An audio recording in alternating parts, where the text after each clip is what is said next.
Pagi, selamat datang kembali di obrolan kita. Nah, ini adalah bagian terakhir dari perjalanan kita bareng-bareng buat memahami apa itu trauma finansial. Kalau selama ini ada suara di kepala kamu yang sering bilang kamu tuh payah banget soal uang, semoga beberapa menit ke depan ini bisa ngasih kamu suara baru. Suara yang lebih lembut dan penuh pengertian buat diri kamu sendiri.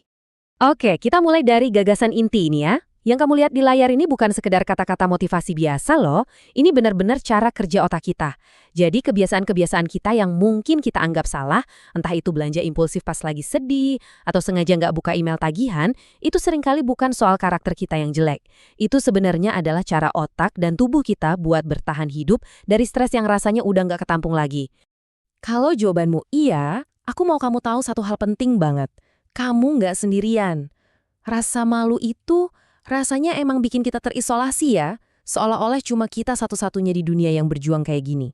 Padahal, percayalah, perasaan ini dialami oleh banyak sekali orang. Ini bukan kegagalan personalmu, ini adalah respons manusiawi yang sangat-sangat wajar. Sekarang, yuk kita coba bedah lebih dalam.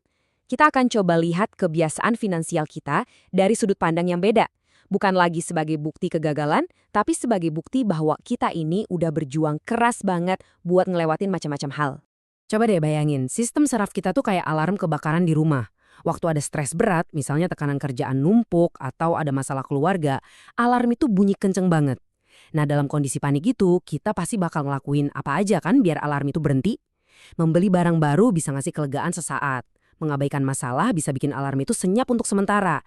Itu emang bukan tindakan yang logis, tapi itulah cara sistem saraf kita mencari rasa aman saat itu juga. Nah, yang menarik adalah apa yang sebenarnya terjadi di dalam kepala kita pas alarm itu bunyi. Di sini kita bakal lihat ada dua bagian otak yang seolah-olah lagi tarik tambang satu sama lain. Jadi gini, waktu kita panik soal uang, amigdala, kita sebut aja dia sistem alarm emosi kita, langsung mengambil alih komando. Buat dia, ancaman ditagih utang itu rasanya sama bahayanya kayak dikejar singa.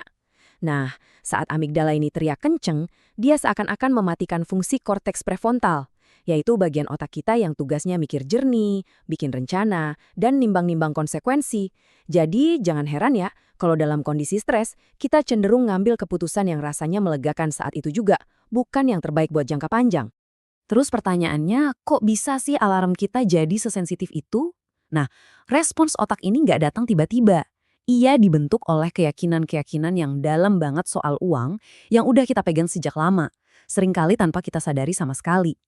Ada seorang psikolog finansial, Dr. Brad Klontz, yang menyebutnya naskah uang atau money scripts. Anggap aja ini kayak program komputer yang jalan di background pikiran kita. Program ini isinya semua pesan tentang uang yang kita serap dari keluarga, dari lingkungan pas kita tumbuh dewasa. Biasanya ada 4 pola utama naskah ini. Coba deh, kamu lihat sebentar. Ada nggak di antaranya yang bikin kamu mikir, wah ini aku banget. Mengenali naskah kita ini tujuannya bukan buat ngejudge diri sendiri ya, tapi ini adalah langkah pertama yang super penting buat memahami kenapa dibalik semua perilaku kita soal uang. Sekarang, yuk kita lihat gimana semua ini jadi makin kompleks lagi. Karena di Indonesia, perjuangan personal kita ini seringkali ditambahin sama beban kolektif dari budaya kita. Banyak banget dari kita yang ada di posisi ini kan, posisi yang kejepit di antara tanggung jawab buat ngerawat orang tua, sekaligus berusaha mati-matian membangun masa depan buat diri sendiri. Ini bukan lagi sekedar soal uang, tapi juga soal beban emosional yang luar biasa, rasa bersalah yang terus-terusan ada, dan perasaan seolah-olah apa yang kita lakuin tuh nggak pernah cukup. Dan tabel ini ngejelasin siklusnya dengan jelas banget. Tekanan budaya dan keluarga itu menciptakan stres psikologis yang kronis. Dan apa yang terjadi waktu kita capek secara emosional? Ya, kita cari pelarian. Jadi kalau kamu sering banget belanja online setelah hari yang panjang dan melelahkan, itu mungkin bukan karena kamu boros. Itu bisa jadi caramu buat mencari sedikit kelegaan dari tekanan yang rasanya begitu besar. Tapi ada kabar baiknya, kita bisa kok mulai memutus siklus ini. Proses penyembuhannya itu gak dimulai dari aplikasi anggaran yang canggih atau spreadsheet yang rumit, tapi dari sesuatu yang jauh lebih mendasar, menenangkan tubuh dan pikiran kita terlebih dahulu. Ini mungkin gagasan paling penting dari semua pembahasan kita. Sebelum kita bisa berpikir logis tentang angka, kita perlu merasa aman dulu secara fisik dan emosional.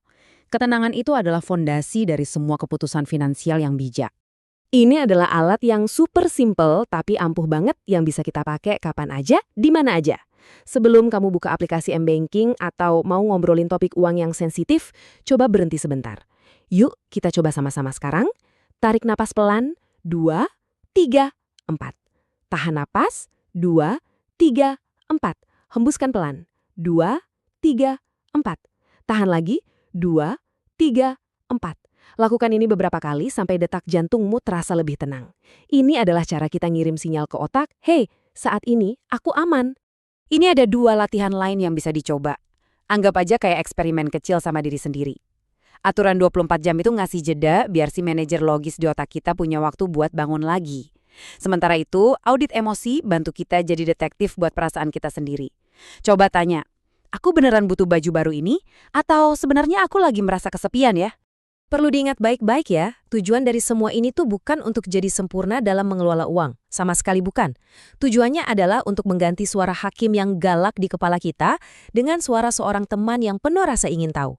Daripada bilang, "Duh, kenapa sih aku gini terus?" Kita bisa coba ganti dengan bertanya, kira-kira apa ya yang lagi aku butuhkan saat ini?